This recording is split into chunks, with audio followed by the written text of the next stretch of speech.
6 steps are involved in the IPRC process. The student can be formally referred to an IPRC by the school principal. Every school board is required to appoint 1 or more IPRCs. The principal may initiate the referral, and they must initiate the referral if asked by a parent in writing. So the principal can initiate, or the parent in writing can initiate. Any school in Ontario must have an IPRC. So the principal of that school or the parent of the child may ask for an IPRC meeting to be held. The IPRC obtains and considers educational assessments, all the educational assessments, that's in-school assessments, psycho-ed assessments. They may interview the student with permission of a parent. They receive info put forward by the schools and the parents, and it shares all written information with the parents. All school boards must publish, first of all, must write and then must publish a written parent's guide to the IPRC. And I would imagine that most school boards in Ontario have published this on the board's website, so it should be accessible through the board's website. Sometimes medical and or psychological assessment data may be requested by the school or the principal or by the parents. Teacher interview and or input is not required by the regulations, but most school boards will include teacher input at the IPRC meeting, and I think that's only a sensible way to go. The IPRC must consider all information and proposals for the special ed programs and services. Parents may present proposals in addition to those from the board. Parents are entitled to have representatives of choice present at the IPRC. Parents and the reps may participate in all discussions except in the decision making. The decision is made by the original 3 members of the IPRC. If the IPRC decides that a student is not exceptional, then the process ends unless the parents appeal or request a follow-up meeting, as we looked at in the appeals process, or if the IPRC identifies a student as exceptional and decides on a placement. So the IPRC can say the student is not exceptional or the student is exceptional. And the IPRC may make recommendations regarding programs and services. The written decision of the IPRC goes to the parents and to the referring principal and to the school. The decision statement must list the placement, must list the categories and the definitions of exceptionalities and the student's strengths and needs. And the placement should be in a regular class if it meets the student needs and if the parent wishes that. And the IPRC must provide reasons if a special class placement is chosen. And the parent may request the IPRC to meet again to reconsider any of those. Step 5, the student is placed according to the IPRC decision. The IEP, the plan, is developed and implemented, and the implementation starts. If a parent signs consent, or if consent is not signed but the parent does not appeal, so the IEP will be implemented if you consent, or if you don't sign the consent form but do not appeal. The principal of a school where the student is placed must see to the development of the IEP for all students who are exceptional. So the transition plan must be included in the IEP for all exceptional students. This step 5 doesn't happen, obviously, if the parent appeals. Step 6, this is the review process. The student's program and placement are to be reviewed at least once every school year by an RPRC, and the parent may request a review after 3 months, or the principal may request a review after 3 months. But if neither of those requested, it must be reviewed at least once every school year by an IPRC. And the reviews confirm the existing situation, or the review may make changes. The principal to review and update to the IEP as required. So those are the 6 steps in brief that looks at the IPRC process. I've included here, oh my gosh, the time is flying, a couple of links to special ed sites that are important to you. And the first one, all parents should know where the Ministry of Education special ed site is. And if you go to the edu.gov.on.ca site, the Ministry of Education, you can very quickly get to the special education section. And there's also a wonderful site that the Ministry has put up called www.seac/learning.ca. SEAC stands for Special Education Advisory Committee. So seac-learning.ca. All parents need to know where the school board's website is, and if the school has a website, they should know that one as well. The school board website will have the board's parents' guide to the IPRC on that, as well as things like the special education plan and the description of their special ed programs and services. But all parents really need to know the ministry site and the seaclearning.ca site. And I've just finished talking for 49 minutes here, so I think I'm going to stop, and hopefully we'll have some questions sent in to Linda, and I'll try to answer those. So Linda, all yours. Thank you, Les. My goodness, that is so much information. Thank you. That was great. And the links that you have here are going to be very resourceful for people, so thank you. So we'll just give people a bit of time. It's a lot of information to absorb. So we'll just kind of let people have a few minutes. Feel free to go into your chat box there and put in any questions. I did get a couple that came through, and actually it was at the point in your presentation, Laszlo, where you said, I think I might be getting some questions here. So you know there's this sixth sense that you have. That's fine, yeah.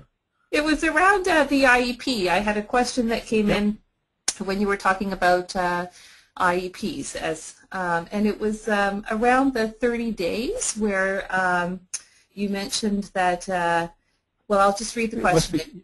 It says, if the IEP must be in place within 30 days, 30 school days, that is, what is the outcome when they miss that deadline? So that was the question. If the IEP is not in place? Yes. Okay, that's not good. In short, the IEP. So as a parent, you really need to talk to the principal of the school where your child is at and say that you expect that IEP to be in place. What I should also say about the IEP is not only does it have to be in place within 30 days of a placement, and let's say the beginning of the school year is a new placement, because in fact it actually is. So let's just say that next year school starts on, my gosh, I think it's September 7th. 30 school days after September 7th, the IEP must be in place, and the IEP must be reviewed once every reporting period. So in elementary, there in fact are 3 reporting periods.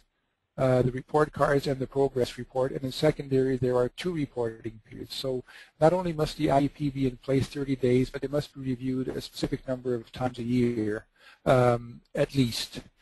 If that is not happening, as a parent, you need to talk to the principal of that school, and heavens knows you might even have to talk to people other than the principal of that school.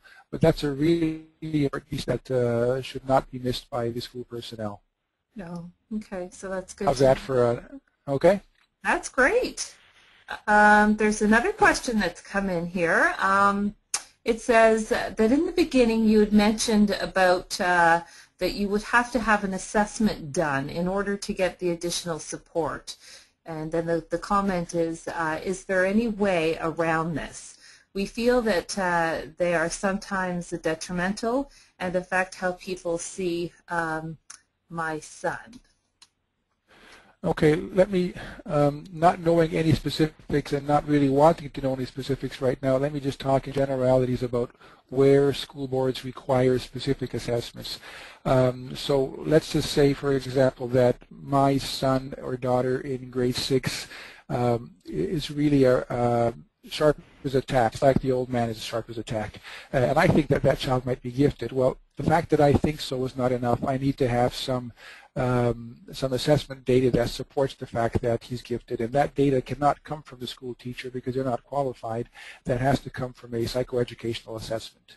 So that's one type of assessment. There are other types of health assessments, for example, that we require. For example, if the child has a diagnosis of communications exceptionality, autism, or Asperger's, then we need to see a copy of that diagnosis.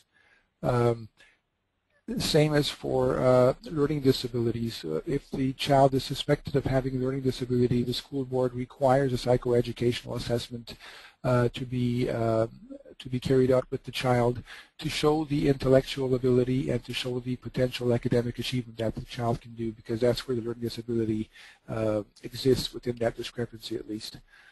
So yeah, we do need some of these formal assessments for some exceptionalities. And while I'm on this topic, let me just add the fact that one of the most common diagnoses that we receive in schools is a diagnosis of attention deficit, ADHD, ADD. There's a number of attentional deficit types of diagnoses. Parents need to know that ADHD or attention deficit by itself is not an exceptionality in Ontario. There are many parents who wish it was, but as I speak, it is not an exceptionality. So simply having a diagnosis of ADHD does not make a child exceptional. But for many of the other exceptionalities, we require formal assessments carried out by psychologists, psychometricians, or other healthcare professionals. In the case of children with hearing needs, obviously audiological assessments are required. Does that help? Yeah, I think so. I'm just kind of looking to see if there's anything else that comes in that would further kind of give you some questions around that. I got an interesting one that's come in. It just says, how far should schools or daycares go to support inclusion? That's an interesting open-ended kind of question. Yeah, I can only answer personally, because I work and have worked for many, many years for a board that's fully inclusive. I think as parents, you need to make your views known to the school where your child will be attending, or to the daycare setting, because now we have daycares in schools, as a matter of fact, more next year than this year, and a lot more in 2 years' time. So I really believe that an inclusive education is the best way to educate all students. Not all parents agree with me, and certainly not all school boards agree with me, but as parents, I think you need to be strong advocates for that point of view. Including for gifted students, by the way. I think that gifted kids do as well, if not better, in an inclusive setting than they do in a self-contained gifted class. But that's my personal view. Yeah, well, it's interesting because one of the very first webinars that we did, Sheila Bennett actually spoke to a lot of the research that actually supports what you're saying. Yeah, I was just emailing with Sheila today. They're working on a research project with my school board to look at the outcomes for students who have gone through our system and are now living in the community, perhaps working, and to see if their quality of life is in fact better after having been educated from K to the age of 21 in an inclusive system. So I'm really looking. There is no research on that. There's lots of research on the K to 8, K to 12 years, but little research on what happens to these young men and women after the age of 21. So it's a real treat working with Sheila. Yeah, that would be great to see what comes from that. Oh, there's a question here from someone who's actually starting off with an apology, and I think I have to say no apologies, but it starts with sorry, I'm new at this, and I work with parents. But it seems that IPRCs all happen in the spring, just before summer. Can they occur at other times? Well, they will occur at other times if the parent asks for it at other times. I suspect that what this person might be talking about, I could be wrong, are some of the IPRC reviews. And the school boards are under, and individual schools, spring is a busy time of year, and since IPRCs need to be reviewed at least once every school year, some schools will choose to do it at that spring time. And in some ways it makes sense because you're looking at the completion of an educational program as we're getting into May and June. But IPRCs can be reviewed when the parent requests it as well, so it doesn't have to be only at the spring. And I know that the pressure that puts on parents and the schools as well. Interesting at this point that one of the original intentions of Bill 82 30 years ago was to not increase the paperwork, but of course what's happened over the last 3 decades is that the paperwork has become really quite menacing for schools. So the process of completing IEPs and doing IPRC reviews has become a task in itself, and it's unfortunate that it takes away sometimes from the importance that should be applied to the educational program itself.